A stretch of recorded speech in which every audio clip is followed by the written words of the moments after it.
आज की वीडियो थोड़ी अलग होने वाली है क्योंकि आज की पर्टिकुलर वीडियो जो है ना वो सीओए के न्यूज लेटर पे होने वाली है, जो अगस्त से अक्टूबर का जो इनका अपडेट रहा है ना अभी तक, उस पर होने वाली है। तो आज मैं जो आपको पूरी कंप्लीट अपडेट देने वाला हूं वो सीओए के अंदर और हमारी आर्किटेक्चर फेटर्निटी जो है वो कहां जा रही है उसके ऊपर बात होने वाली है। तो अगर आप एक आर्किटेक्ट हैं, एक एक्सपीरियंस्ड आर्किटेक्ट हैं और चाहे आप एक आर्किटेक्चर स्टूडेंट हैं, एस्पिरेंट आर्किटेक्ट हैं, तो आप डेफिनेटली इस वीडियो को जरूर से देखिए क्योंकि आप लोग के बिहाफ पर होने वाली बहुत सारे मेजर चेंजेस हुए हैं और बहुत सारे मेजर अपडेट्स हैं जो कि आपको इस न्यूज लेटर में देखने को मिलेगा। मुझे अभी ये ईमेल आया था तो मैंने सोचा कि क्यों आप लोग मोस्टली जो लोग हैं ना वो क्या करते हैं, पीडीएफ को पढ़ते नहीं है। दे जस्ट थिंक ऑफ कि सीओए का एक मेल आया है तो ठीक है, लीव इट। तो मैंने सोचा कि क्यों ना इसको वीडियो फॉर्म में कन्वर्ट कर दिया जाए सो दैट आपको एक मेजर अपडेट देखने को मिल जाए। तो एक छोटा सा डिस्क्लेमर दे देता हूं इस वीडियो को बनाने से पहले कि ये कोई ऑफिशियल कम्युनिकेशन नहीं है, मैं बस इसको समराइज करके इंपॉर्टेंट टॉपिक जो है ना, हाईलाइट जो है, सिर्फ उनको बता रहा हूं आप लोग को। बाकी अगर आप लोगों को कोई भी ऑफिशियल डेट्स, एलिजिबिलिटी जाननी हो या इसके ऊपर कोई और डिटेल में जानना हो तो इनकी वेबसाइट पे जाकर आप जरूर से चेक करना।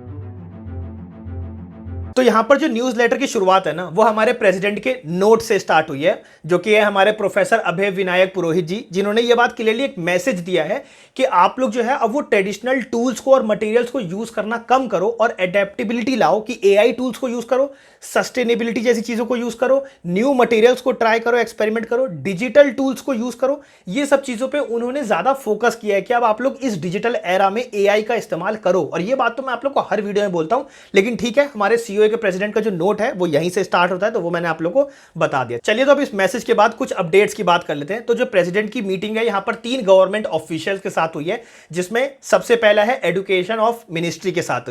इनके साथ इनकी इस पे अभी बातचीत दोबारा से स्टार्ट हुई है। बीआर का सिलेबस है या जो आपके बीआर का एंट्रेंस एग्जाम है ना, इसको चेंजेस किए जाए। और ये बात तो मैं आप लोगों को पहले ही बता चुका हूं, मेरी आप इस वाली वीडियो में जाकर देख सकते हो, जहां पर मैंने क्लियरली बात बोली है कि अब जो बीआर का है ना वो 4 साल का हो सकता है और 5 साल का अगर आप करते हो तो प्लस एमआर हो जाएगा आपका, मतलब ड्यूल डिग्री मिल जाएगी आपको एक साथ।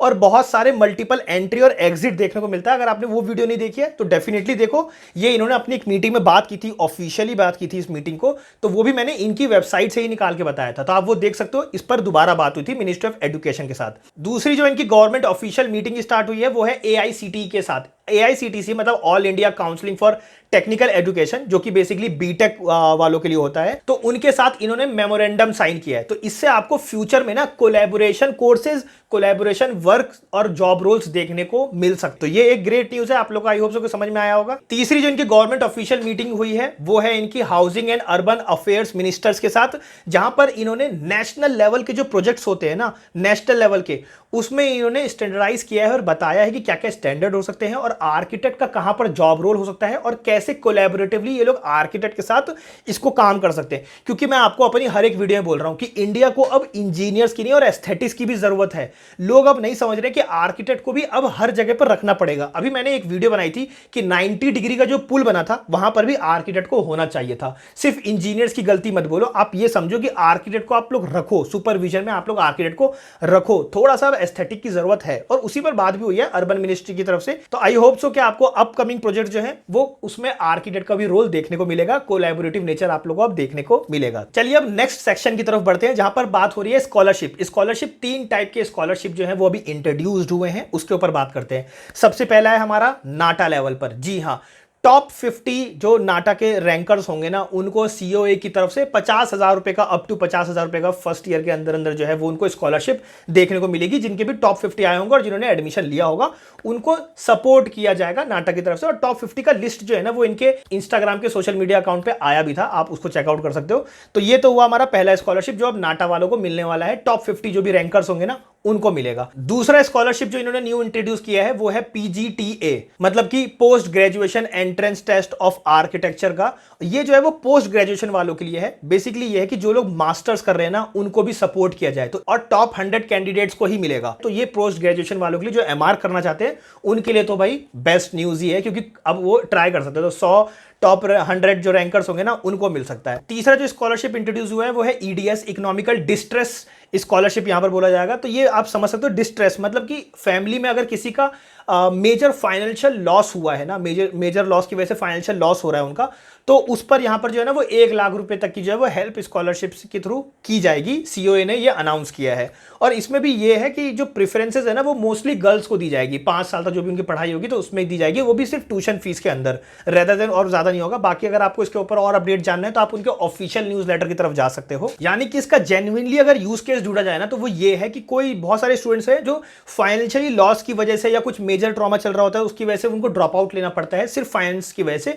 तो इस फाइनेंस को हटाने के लिए कि आप कल को ये नहीं बोलो कि फाइनेंस की वजह से आपने अपना ड्रॉप आउट ले लिया, तो उससे बचाने के लिए ये जो है स्कॉलरशिप रखी गई है। प्रेफरेंसेस जो है वो गर्ल्स को दी गई है, बस ऐसा नहीं है कि सिर्फ गर्ल्स को मिलेगा, सबको मिलेगा, बट प्रेफरेंसेस जो है ना वो मैं स्पेसिफिकली वर्ड यूज कर रहा हूं कि प्रेफरेंसेस गर्ल्स को मिलेगा। तीसरा जो मेजर अपडेट है वो है रिन्यूएबल और रजिस्ट्रेशन से रिलेटेड। ये आपके और मेरे जैसे आर्किटेक्ट के लिए, प्रोफेशनल आर्किटेक्ट के लिए, वो ये कि अब से आपको 1 जनवरी से पहले पहले जो है ना अपना रिन्यूएबल करवाना होगा। अगर आपके पास लाइसेंस है, प्रोफेशनली आप वर्क कर रहे हो और लाइसेंस है, तो 1 जनवरी से पहले पहले करवा लो। अदरवाइज 1 जनवरी के बाद जो है वो आपको रिस्टोरेशन फीस लग सकती है और लगेगी, जो कि अभी देखने को मिला है हाल फिलहाल में। तो ये आपको रिस्टोरेशन फीस लगेगी, क्योंकि बहुत लोग क्या करते हैं, छोड़ देते हैं बीच में, जब स्टार्ट करते हैं तब से फीस देते हैं, जितने भी टाइम के लिए वो गायब हुए उतने टाइम की वो फीस देते हैं और फिर स्टार्ट हो जाता है। लेकिन नहीं, अब से उनको वो पेनल्टी की तरह कह सकते हो कि रिस्टोरेशन फीस एक्स्ट्रा में एड ऑन हो जाएगा।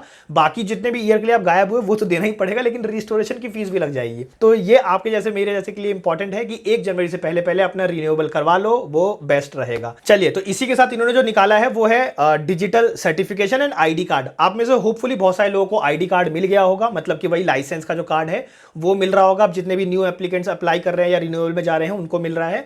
और डिजिटल सर्टिफिकेशन का मतलब है कि अब आप अपने इसको डिजी लॉकर जैसे ऐप आते हैं ना, उनमें भी जाके अपने आप को जो है वो डिजिटली अपना रजिस्ट्रेशन करवा सकते हो, और वहां पर भी आपका लाइसेंस दिखना स्टार्ट हो जाएगा, ऑफिशियली दिखना स्टार्ट हो जाएगा। तो अब आपको कैरी करने की भी जरूरत नहीं है, ये डिजी लॉकर के अंदर आप आपका रख सकते हो। अब यहां पर आपको एक मेजर सेक्शन देखने को मिलेगा इस न्यूज़लेटर के अंदर, वो है लीगल शो कॉज नोटिस भेजा गया है फर्जी आर्किटेक्ट के खिलाफ जो है वो भेजा गया है, और उनसे क्लैरिफिकेशन मांगी गई है कि आप किस बिहाफ पर काम कर रहे हो, किस बिहाफ पर आपके पास क्वालिफिकेशन है, तो उसका आंसर उनसे मांगा गया है। और उन पर लीगल मतलब शो कॉज नोटिस भेजने का मतलब है कि उनसे आंसर मांगना बेसिकली, और उनको वार्न करना। तो वार्न किया गया है, शो कॉज नोटिस मांगा गया कि प्रॉपर आंसर दो, अदरवाइज हम आप पर जो है वो केस कर देंगे। इंडियन पीनल कोड के तहत जो 420 का केस होता है और जो सेक्शंस बनते हैं ना, वो 2-3 सेक्शंस जोड़ के ये सब के खिलाफ उनको वार्न किया गया और उनसे आंसर मांगा गया। तो फर्जी के खिलाफ, फर्जी आर्किटेक्ट के खिलाफ काफी ज्यादा जो इनकी मुहिम है ना वो टाइट है। तो आप ये मान के चलो, और एक्चुअली में वर्क कर रहे हैं, ये तो मैंने खुद ने देखा है, वो मैं आपको बता रहा हूँ, ये एक्चुअली में इस अपडेट पे वर्क कर रहे हैं फर्जी आर्किटेक्ट के खिलाफ। वो मेरी देखो देखी बातें हैं जो वो मैं आपको रियलिटी में बता रहा हूँ इस न्यूज़ लेटर से हटकर। और इसी पेज सेक्शन में इन्होंने एक और बात का जिक्र किया है, और वो है development of building audit tool. जी हाँ, ये एक टूल डेवलप कर रहे हैं जो कि बिल्डिंग को ऑडिट करेगा। ऑडिट किस टाइप के? सेफ्टी के ऊपर, सस्टेनेबिलिटी के ऊपर, रिसोर्सेज के ऊपर और एसेसिबिलिटी जैसे फैक्टर्स के ऊपर ना ये ऑडिट जो है वो करेगा। तो ऐसा ये लोग टूल जो है वो डेवलप कर रहे हैं। तो ये भी एक मेजर अपडेट है, देखने को मिलेगा। और इसको ये मत समझो कि इसका मतलब क्या हुआ अगर हम नहीं करेंगे, तो आप ये समझो कि सीओए भी स्टैंडर्डाइज कर रहा है कि सिर्फ बिल्डिंग फैंसी नहीं दिखनी चाहिए, अब बिल्डिंग को कुछ स्टैंडर्ड प्रोसेस से गुजरना पड़ेगा जो कि सेफ्टी के नॉर्म्स पे चले, सस्टेनेबिलिटी के नॉर्म्स पे चले, क्या रिसोर्सेज है उनके नॉर्म्स पर चले। तो ये अब इनके स्टैंडर्ड्स के थ्रू होकर चलना पड़ेगा। मतलब सिर्फ एस्थेटिक फैक्टर नहीं, सेफ्टी और मेजरमेंट का फैक्टर भी अब ये लोग डाल रहे हैं स्टैंडर्ड प्रोसेस में। तो ये चीज समझो कि इससे ये चेंजेस होने वाले हैं कि अब आप सिर्फ एस्थेटिक्स पे बात नहीं करोगे, अब आपको मोर ओवर सेफ्टी मेजरमेंट्स के ऊपर बात करनी पड़ेगी। अब आपको इन फैक्टर्स पे भी सोचना पड़ेगा। अब इनका एक छोटा सा सेक्शन पेज में ये भी था कि एग्जीक्यूटिव कमेटी बैठी है, आरटीआई के बारे में भी इन्होंने थोड़ा सा अपडेट दिया है, और लोगों के यूजेस के बारे में वो किया है। मतलब सीओए का जो लोगो है ना, उसके यूज केस के बारे में भी इन्होंने एक अपडेट दिया है। तो क्या है उसको समझते हैं। सबसे पहले इनकी एग्जीक्यूटिव मीटिंग बैठी जहां पर इन्होंने एनईपी जो हमारा नेशनल एजुकेशन पॉलिसी था ना, उनके ऊपर बात की है दोबारा से कि कैसे हम आर्किटेक्चर प्रोफेशन को, आर्किटेक्चर एजुकेशन को और अपस्किल कर सकते हैं या अब चेंजेस उसके अंदर कर सकते हैं। इसके ऊपर इन्होंने बात की है विद एनईपी को देखते हुए, नेशनल एजुकेशन पॉलिसी को देखते हुए जो 2020 में लागू हुआ था उसके तहत। तो इस पर इन्होंने थोड़ा बहुत बात की है, बहुत स्पेसिफिकली बताया नहीं है क्या क्या बात की है, लेकिन हाँ बात की है। दूसरा इनका आरटीआई का इन्होंने अपडेट दिया कि कितने आरटीआई इनके पास आए, कितनों का इन्होंने आंसर दिया, उसके ऊपर बात होती है, जिसमें मैंने भी एक आरटीआई दिया था तो मुझे भी आंसर मिला है उसका। तो वो भी इन्होंने अपडेट दिया कि कितने आए थे और कितनों को इन्होंने कैटर किया है। तीसरा जो इनका अपडेट है वो है लोगो को लेकर। मतलब कि जो इनका सीओए का लोगो है ना, वो जनरली अलाउड नहीं है कि आप कहीं पर लगा सकते हो ऑफिशियली। अगर ऑफिशियली पता चले तो आप पर जो है वो कॉपीराइट का क्लेम ये लोग कर सकते हैं। तो यहां पर उन्होंने ये कहा है कि अगर कोई भी इंस्टीट्यूशन जो है ना वो कोई फेस्टिवल या फिर कोई इवेंट करवाना चाहती है जो कि बेसिकली प्रमोट कर रही हो आर्किटेक्चर कम्युनिटी को और इंडस्ट्री को, तो वो इनको सीओए से पहले अप्रूवल लेके उनसे परमिशन ले सकती है कि हम आपका सीओए का क्या लोगो यूज कर लें उस इवेंट के अंदर या फिर उस फेस्टिवल के अंदर। तो वहां पर ये आपको सपोर्ट करेगी और अप्रूवल दे देगी। बस इनको पहले इंफॉर्मेशन देनी होगी कि क्या इवेंट होना है, किस बारे में होना है, क्या प्रमोट करने की कोशिश कर रहे हो, ये सब अगर आप बता दोगे पहले सीओए को तो वो आपको अप्रूवल दे देगी कि आप सीओए का लोगो लगा सकते हो ऑफिशियली। अच्छा, इनका एक मेजर सेक्शन है जो कि इन्होंने 5-6 जो पेजेस को यूज करते हुए लिखा है और पूरा इवेंट का जो है ना वो पूरा आप समझो कि लिस्ट दिया है कि किस किसने स्पीकर ने क्या किया है। तो बेसिकली जो इनका जो मेन कंटेंट है वो है कि इन्होंने ऑनलाइन ट्रेनिंग प्रोग्राम चलाए हैं और एंटरप्रेन्योरशिप का जो है ना वो अवेयरनेस प्रोग्राम चलाया है। तो इसका इन्होंने 4-5 पूरा दिया कि कौन से इंस्टीट्यूशन में इन्होंने क्या करवाया, किस स्पीकर ने अटेंड किया, किस किसने बोला, कैसे अवेयरनेस बढ़ाई। और इन्होंने मोटा मोटी जो बताया वो ये कि पीएचडी की जर्नी कैसे हो सकती है, आफ्टर बीआर्क ग्रेजुएशन के बाद आप क्या क्या ऑप्शन चूज कर सकते हो, उसके बाद अगर आपको आर्किटेक्चर में अगर अपना सेटअप करना हो तो कैसे करोगे, एंटरप्रेन्योरशिप की जर्नी देखनी हो तो कैसे करोगे।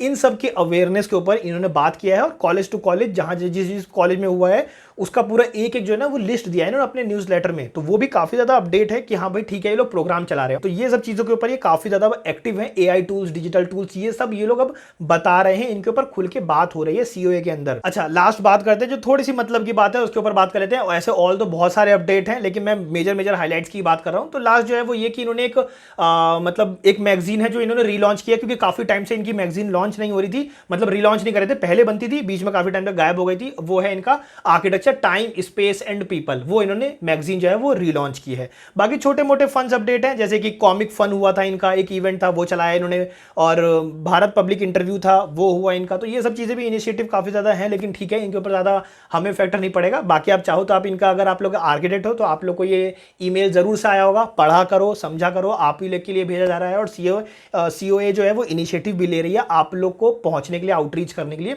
तो आप लोग जरूर से पढ़ो। रेस्ट जो मेजर मेजर हाईलाइट थे वो मैंने बता ही दिया। आई होप सो कि आपको ये सेशन और ये वीडियो जो समझ में आई होगी, अच्छा लगा होगा। अगर ऐसा ही और अपडेट आपको चाहिए कि हाँ भाई आपको मेजर मेजर अपडेट्स भी चाहिए इस चैनल से, तो मैं डेफिनेटली आप लोगों के लिए लाने के लिए रेडी हूँ। थोड़ा आप मुझे मोटिवेट करो, थोड़ा बता दो कि हाँ आपको चाहिए ऐसे। अगर आपको कमेंट नहीं करना कोई बात नहीं, लाइक ही कर दो, बहुत है, मैं उससे समझ जाऊंगा कि हाँ भाई ठीक है वीडियो पे लाइक अच्छे हैं, तो फिर इस पे और वीडियोस जो है वो बनाई जाए। तो आप जितने भी लोग देख रहे हैं वो सब लोग भी अगर लाइक कर देंगे दैट इज एनफ, मेरे को समझ में आ जाएगा। तो होपफुली मिलते हैं फिर किसी नेक्स्ट वीडियो में। Till then bye bye and take care.